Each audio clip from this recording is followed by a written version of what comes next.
E aí, você anda se esquecendo muito dos seus sonhos? Como é que tem sido? Você tem sido insistente, persistente ou tem deixado a vida te levar? Hoje eu quero trazer uma história muito edificante da palavra de Deus que está registrada em 1 Samuel 1, de 2 a 20. Uma história maravilhosa que conta a história de uma família que, graças a Deus, nós não convivemos mais com esse modelo de família. Mas antigamente era permitido que um homem tivesse mais de uma mulher. E nessa família existia essa situação. Eu quero contar a história de Ana, Eucana e Penina. Uma história que tem muito a nos ensinar, mas eu quero deixar no seu coração hoje sobre persistência. O que aconteceu aqui rapidamente? Ana e Penina eram casadas com Eucana. Ana era infértil. A palavra de Deus diz que o Senhor deixou Ana estéril. O Senhor. Então, às vezes acontece coisas com você que você não sabe explicar. Mas o Senhor tem propósito em tudo. A sua dor tem propósito.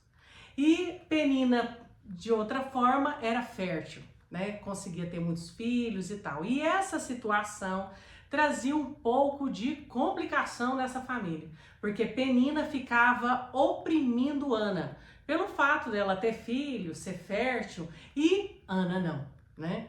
E a palavra de Deus também fala, nesses versículos que eu falei para você, o versículo também fala que Eucana amava mais Ana. Então talvez é por isso que Penina implicava tanto Ana, mas esse é um assunto para um outro vídeo. Eu quero focar na fé de Ana, né? E a história de Deus conta que Ana insistia em oração e clamava para o Senhor. Porque quem conhece Deus sabe que é tudo no tempo do Senhor.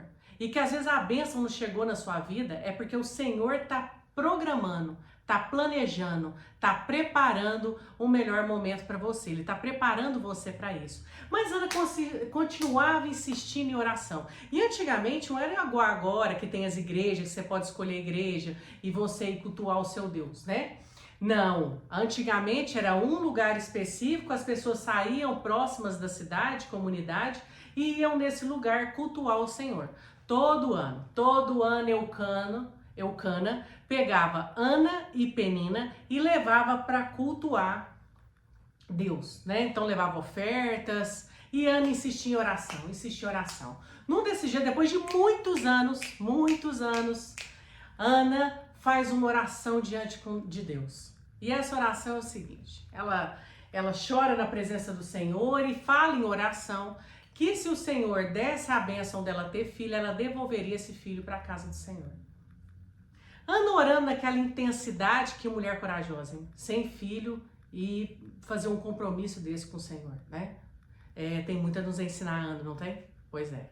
E Ana naquela oração intensa, o profeta da época, que era Eli, ele chega perto dela e fala assim, nossa mulher, mas você é bêbada, bebendo esse horário, larga isso. Ela, não Senhor, não estou fazendo isso, é porque eu estou atormentada aqui, entristecida com a minha dor. E ele libera uma palavra sobre ela. Ele fala, olha, você pode ir que o Senhor vai te conceder a bênção que você busca. Então, aqui já fica uma primeira coisa que vem no meu coração para te falar hoje. Eli vivia um tempo difícil, inclusive o Senhor não falava naquela época, porque o templo do Senhor, onde Eli tomava conta de seus filhos, não estava dando muito bom testemunho do que o Senhor havia deixado como registro, como prática para os sacerdotes e as famílias dele. Mas o Senhor liberou uma palavra abençoada sobre Ana através de um homem que o Senhor não estava falando com ele mais. Então, não ignore as pessoas que estão próximas de você. Não ignore as pessoas que você nunca imaginou que ela poderia liberar uma bênção sobre a sua vida. Porque o Senhor usa pessoas para abençoar pessoas. E Ele pode usar quem Ele quiser. Assim como Ele usou Eli num tempo que Ele já não falava muito mais com Eli, né? Ele usou Eli para liberar uma bênção sobre Ana. E a palavra de Deus fala que Ana levantou-se, enxugou suas lágrimas e foi embora. Chegando na sua cidade, se deitou com seu esposo e engravidou. Olha que bênção. A palavra de Deus não fala, se você ler 1 Samuel de 2 a 20, né, de 2 a 20, não fala que Ana levantou dúvida, que ela ficou questionando, será? Não sei o quê. Não. Levantou, deu como certo, levantou e foi para casa dela. Porque quem conhece a voz de Deus sabe que nele você pode confiar. Estudiosos da Bíblia dizem que mais ou menos Ana orou 25 anos por Samuel. O filho que Ana gerou foi uma pessoa abençoada no seu tempo. Foi um profeta de Deus, um homem que fez maravilhas e milagres. Um homem extremamente significativo para aquele tempo.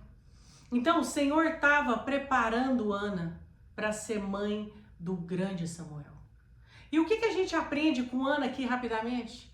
A gente aprende algumas coisas com Ana. Primeiro, esteja em movimento. A situação que você está vivendo, a perseguição que você está vivendo, a tristeza, a perda que você está vivendo, ela não é motivo para te paralisar. Você precisa continuar. E Ana continuou. Ana poderia ter falado 1000 coisas, mas não. 1000 justificativas, mas não. Ela preferiu continuar. Continuar orando, buscando o seu milagre, porque ela conhecia o Senhor e ela sabia que Ele era poderoso para abrir o seu ventre se fosse necessário, como Ele fez. Então o Senhor pode fazer todas as coisas, mas você precisa confiar no Senhor, para que você tenha essa convicção, essa fé que a Ana teve. Segunda coisa que a gente aprende com Ana, para de dar desculpa. Para de dar desculpa. Quem é bom em desculpa não é bom em nada. Quem é bom em desculpa não é bom em nada.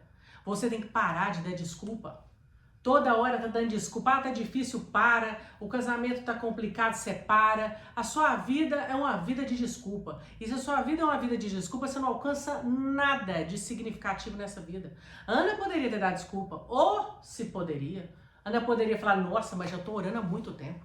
Quanto tempo eu tô orando por Samuel, né? Na verdade, ela nem falava Samuel, por um filho, né? Quanto tempo eu tô orando por um filho? Tô tentando, insistindo em nada? Quanto tempo? Sofrendo humilhação, perseguição, a palavra de Deus diz também, dentro desse texto que eu te falei, a palavra de Deus diz que Penina infernizava, humilhava, olha essa palavra, humilhava Ana, porque ela não poderia ter filho. Então, ela poderia dar desculpa, falando, não, eu vou dar desculpa, acaba com isso, eu vou ficar boa na cozinha, eu vou ficar boa em organização do lar, eu vou ficar namorando com meu esposo mesmo, né, porque ele me ama mais. Não, ela não deu desculpa. Ela não desistiu do milagre. E você e eu também não podemos desistir do milagre. Você não pode desistir do seu relacionamento. Você não pode desistir de um filho. Você tem que continuar orando e pelejando em oração pelo seu filho, pelos seus. Se você não fizer, quem fará? Outra coisa também que a gente aprende com Ana, toda dor tem um propósito. Toda dor. Tudo que acontece na nossa vida, Deus tem um propósito com isso. Né? Então você vê inúmeras famílias que às vezes tiveram filhos com algum tipo de deficiência e a pessoa vira um lutador por direitos. Quantas pessoas eu conheço que são pessoas, sabe, aguerridas na questão do autismo, por exemplo, busca direito, quer aprovação de lei, quer visibilidade. Então o Senhor tem um modo dele de usar para abençoar as gerações, mas ele usa pessoas, por isso que você deve levar em consideração a sua história. A sua dor é importante, porque se você venceu um tempo de crise financeira, você tem autoridade para falar. Se você venceu um casamento destruído, você conseguiu restaurar seu casamento, você tem algo a ensinar. Então a sua dor, ela te dá autoridade, a sua dor tem um propósito. Né? Deus estava preparando Ana para ser mãe de Samuel. Ela ficou 25 anos, tudo bem, mas Deus escolheu bem, né? Escolheu uma pessoa que não desistiu. Porque muitas bênçãos não chegam até a nossa vida porque a gente desiste das coisas. E é isso que a gente precisa parar de fazer. A gente tem que ter fé. O que é fé, Vanessa? Fé é a certeza das coisas que não se vê, mas se sente. Se você tem convicção, se você conhece a voz de Deus, você deposita no Senhor a sua confiança. E se a sua confiança está depositada no Senhor, o Senhor vai trazer paz, sabedoria, domínio próprio, direcionamento à sua vida, para que você faça as melhores escolhas e para que você não enfie os pés pelas mãos, porque é isso que a gente faz quando a gente se afasta da presença de Deus. Porque só em Deus você tem sabedoria para lidar com a circunstância e com o seu dia a dia. Então que você guarde essa mensagem no seu coração e que você entenda que o Senhor é contigo, que o Senhor peleja, que o Senhor, aquele que te guarda, não dorme. Enquanto você está dormindo, descansando lá, o Senhor está pelejando por você, está cuidando de você. Você não está sozinha nesse mundo, você não é um acidente do acaso. O Senhor é contigo e Ele te guarda todos os dias da sua vida. O que você precisa entender é que você tem que ter persistência, resiliência e fé para alcançar o seu milagre. Porque muitas pessoas não alcançam o milagre porque desistem do milagre. Joga a toalha, tá difícil demais. Tem 10 anos que eu estou orando pela restauração do meu casamento. Tem 20 anos que eu estou orando para meu filho voltar aos pés do Senhor. Continua, irmã. Continua, irmão. Porque é na resiliência que a gente cresce. É na persistência, na persistência. Você tem que ter disciplina. A vida com Deus é uma vida de disciplina. E lembre-se, nunca se esqueça. Você só reconhece a voz que você conhece. Se você não anda conhecendo a voz de Deus, está faltando intimidade. E é isso que eu desejo para você, que você tenha a mesma intimidade que Ana teve com o Senhor, que você tenha a mesma fé que Ana teve em Deus, que o seu milagre chegará. E nada, nada, nada nesse mundo é impossível para o Senhor. Deus abençoe e até o próximo vídeo.